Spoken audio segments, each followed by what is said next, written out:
Gluta na naman. Paulit-ulit na lang. Hopefully ay makarecover si Madam sa nangyari sa kanya after nung IV glutathione injection.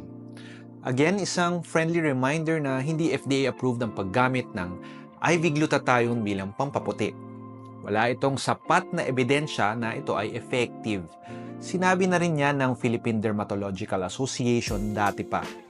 May mga maliliit na pag-aaral na nagsasabing effective lang siya sa ibang bahagi ng katawan, ngunit bumabalik lang din sa dating kulay after itigil ang gamot.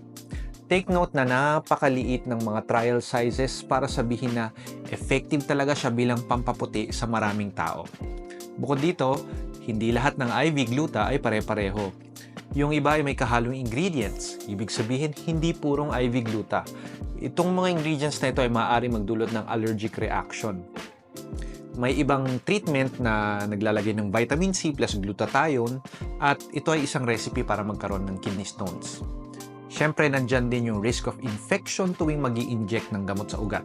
And finally, very rare pero pwede rin magpasok ng air bubble sa ugat at magdulot ng air embolism na pwede magbara sa ugat at magdulot ng stroke. Bakit yung mga artista pumuputi naman? Well, sure ba kayo na IV glutathione lang ang gamit nila? Yung mga artista yan, kaya I'm sure marami pang ibang methods na ginagamit ang mga cosmetic doctors nila para pumuti sila.